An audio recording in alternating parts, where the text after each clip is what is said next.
Class, I have her song. Fly, fly, fly, the butterfly. Okay, now, are you familiar with this song? Okay, let us sing together. Okay. Fly, fly, the butterfly, and the morning it's flying high, and the maiden is flying low. Fly, fly, fly, the butterfly. Okay, what can you see about this picture? This is a butterfly. If I will put into two, is butterfly equally divided? Very good. It divided into two. And now, that is what we call symmetry. Okay, it's when an object can be divided into two more or identical halves or parts that are perfectly balanced and mirrored images of each other. This is what we call line of symmetry. And this what we call symmetry. Symmetry is when a figure has two sides that are mirror images of one another. And we can also draw a line through a picture of butterfly. And along other side the picture as a what we call exactly the same. Okay. Now, we were going to have an example. I will draw a line in the center of the butterfly. And what we call is line of symmetry. And now I have here a video. Please watch the video. If we fold it in half, what do you notice? This half and this half are the same. That's because circles are symmetrical. Let's think of some other symmetrical shapes like squares, triangles, and even this star. We fold these shapes across a line and we call this a line of symmetry. For example, in this rectangle, we have how many lines of symmetry? Let's take a look. One fold, two folds, and nope, that doesn't look symmetrical. So this rectangle only has two lines of symmetry. How about this square? How many lines of symmetry can you find? Remember, you can fold on the diagonal. That's right. Okay. The video has an example. And this example is a shape. Okay. Now, we were going to draw a shape. Okay, now, like for example, the circle. Is this a code of symmetry? If I were draw a line in the center of circle that is what we call line of symmetry. If the square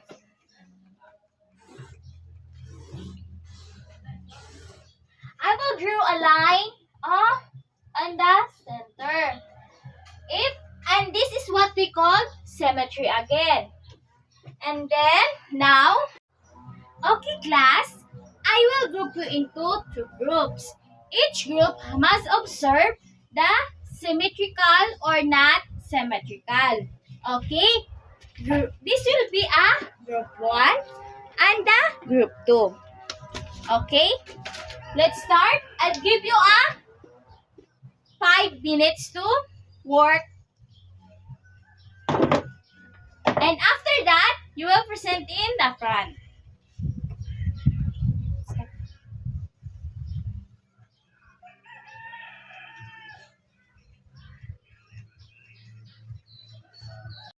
Okay, now, let us move into a analysis. I have here a folded rectangle in this way.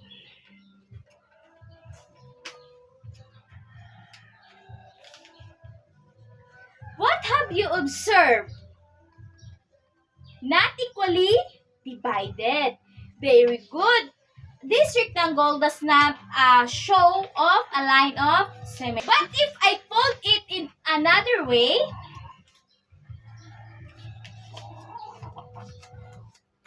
what have you noticed? Does the folded part match perfectly with one another? Okay, very good. This is what we call the line of symmetry. Okay, the line of symmetry in this center. Okay.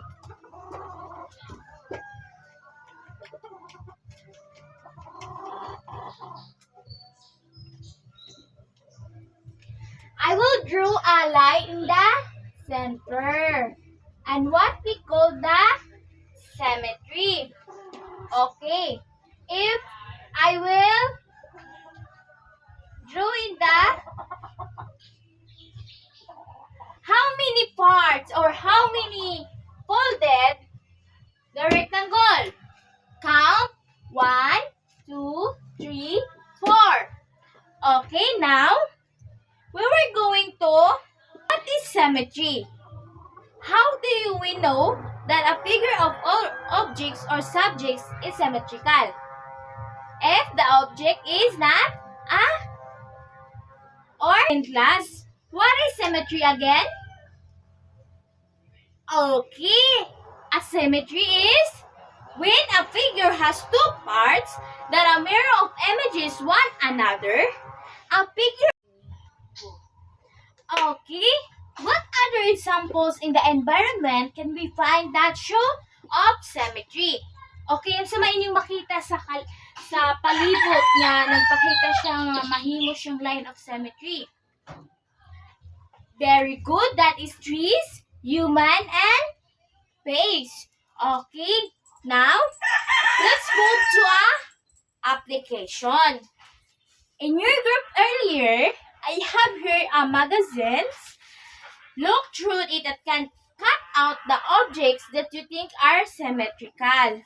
Fold the cutout pictures into two and check whether it's truly symmetrical. Then take the cutout pictures up on your manila paper and explain why you choose it. Okay. Let's move.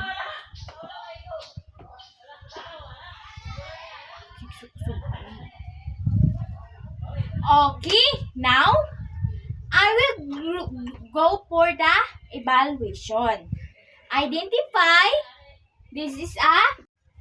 Okay. Can you please read the instructions? Identify if it is asymmetrical or not symmetrical. Okay, so number 1. This is asymmetrical, class. Yes, this is a symmetrical. Why? Because this is a ball. The ball is shaped on the circle. Okay? This is a symmetrical.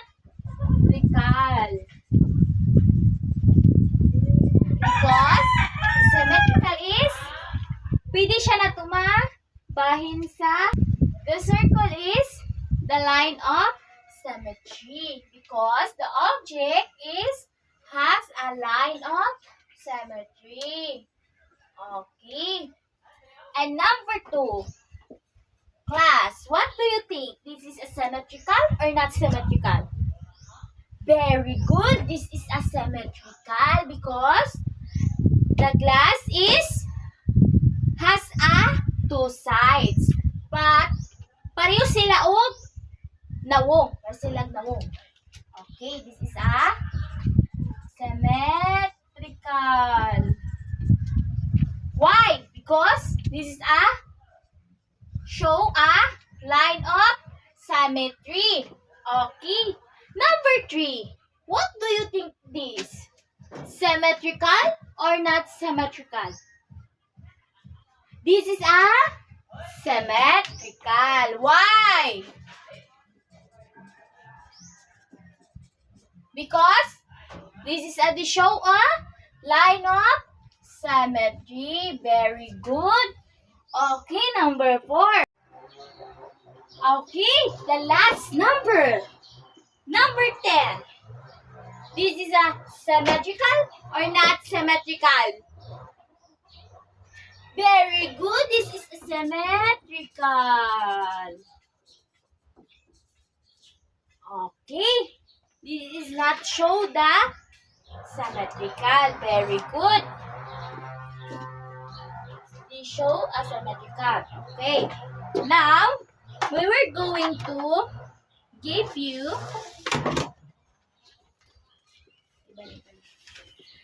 I will give you the assignment. This is assignment. Can you please read?